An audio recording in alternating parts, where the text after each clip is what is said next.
ዛሬው ታሪክ እንዲህ ይጀምራል። አንድ ሰው በመኪና እየሄደ ያለ መንገድ ዳር መኪና ያቆመች ሴት አየ። ታዲያ ሲያያት እርዳታ የምትፈልግ ስለመሰለው መኪናውን አቁሞ ወደ እሷ በመሄድ እርዳታ ትፈልግ እንደሆነ ጠየቃት።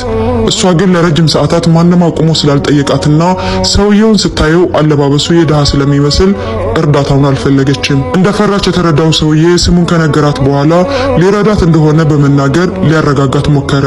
ከዛም የተበላሸውን መኪናዋን ከአድካሚ ሙከራ በኋላ ሰራላት። በዚህን ጊዜ እሷም ላረገላት ነገር ስንት ልክፈልህ ብላ ጠየቀችው።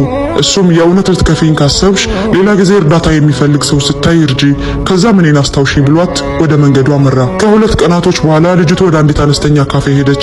እዛ የነበረችው አስተናጋጅ የ8 ወር እርጉዝ ነበረች። የምታስተናግደው ብቻዋን ስለሆነች በጣም እንደደከመች ያስታውቃል። ልጅቱም ተስተናግዳ ከጨረሰች በኋላ ለአስተናጋጇ ገንዘብ አስቀምጣላት ወጣች። አስተናጋጇም ብሩን ስታይ አላመነችም ነበር።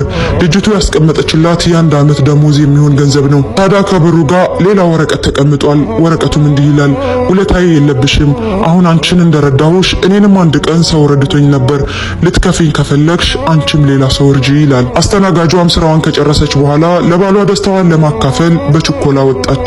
የቤት ኪራይ የሚከፍሉት አልነበራቸውም። ልጅ ልትወልድ ስለነበር ገንዘቡ እጅግ ያስፈልጋቸዋል። እቤቷ ገብታ የሆነውን ሁሉ ለባሏ ስትነግረው ማመን አቃተው።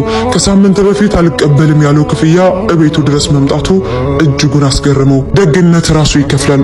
መልካምነት ሁሌም ቢሆን ከፋዩ ራሱ መልካምነት ነው። መች እንደሚከፈለን ላናቀው እንችላለን። ዛሬ፣ ነገ፣ ከነገ ወዳ፣ ሳምንት፣ ወር፣ ዓመት አይታወቅም። ብቻ አንድ ቀን የመልካምነት ጥግ አንድ ቀን ይከፍላችኋል።